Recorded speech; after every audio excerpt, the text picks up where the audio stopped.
नमस्कार जय जगन्नाथ जय श्रीराम रामचरितमानस पाठरे बालखंडर 35तम अध्याय जाए पाठ होता गत अध्याय आज चौपाई और 36तम अध्याय पाठ करवा आरंभ करवा रामचरितमानस बालखंड चौपाई।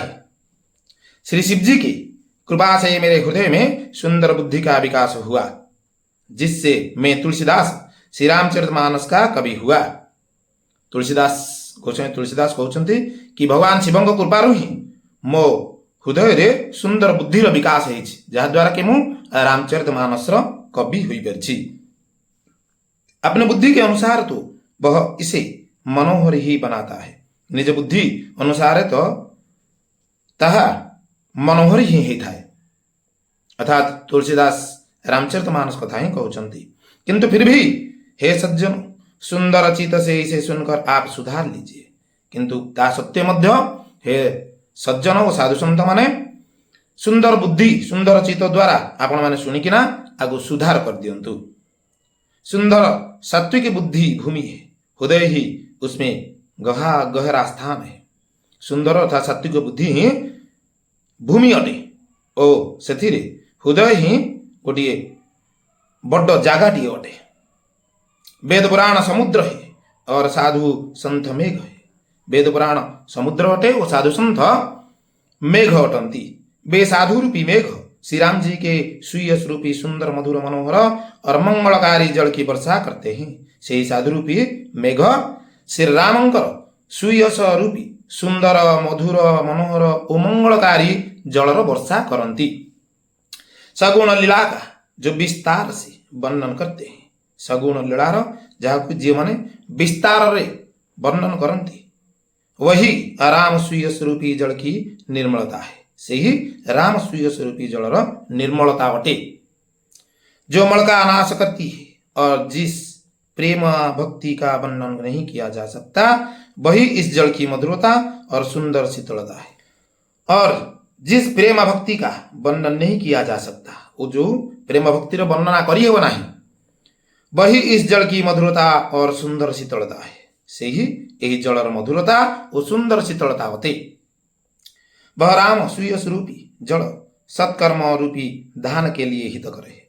से ही राम स्वीय स्वरूपी जल सत्कर्म रूपी दान पाई अत्यंत हितकारी अटे। और श्री राम जी के भक्तों का तो जीवन ही है। वो श्री राम भक्तों का पाई तो जीवन ही अटे। वह पवित्र जल बुद्धि रूपी पृथ्वी पर गिरा और सिमट कर सुहावने कान रूपी मार्ग से चला। से ही पवित्र जल बुद्धि रूपी पृथ्वी पर पड़िकिना खसिकिना जाई सुहावने अर्थात सुंदर कान द्वारा कान रूपी मार्ग देकिना चलिला और मानस अर्थात हृदय रूपी श्रेष्ठ स्थान में भरकर वहीं स्थिर हो गया। वो हृदय रूपी श्रेष्ठ स्थान जाइकिना स्थिर हो रहीगला। वही पुराना होकर सुंदर रुचिकर शीतल और सुखदायी हो गया। से ही पुराना है कि ना सुंदर शीतल और सुखदायी हो गला। सुठी सुंदर संवाद बर विरचे बुद्धि विचारी ते ये ही पावन सुभग सरघाट मनोहर चारि सियावर रामचंद्र की जय जय। इस कथा में बुद्धि से विचार कर जो चार अत्यंत सुंदर और उत्तम संवाद अर्थात भुसुंडी गरुड़, शिव पार्वती, यज्ञवल्क्य भरद्वाज और तुलसीदास और संत रचे हैं। यही कथा द्वारा बुद्धिर विचार द्वारा जो चारि अत्यंत सुंदर और उत्तम संवाद जी की कहउचंती और सुनुचंती। चारि जन को कथा कहउचंती। जणे हेले काकभुसुंडी गरुड़, काकभुसुंडी कहउचंती और गरुड़ सुनुचंती। शिव पार्वती, शिव कहउचंती पार्वती सुनुचंती। यज्ञवल्क्य भरद्वाज, यज्ञवल्क्य कहउचंती और भरद्वाज सुनुचंती।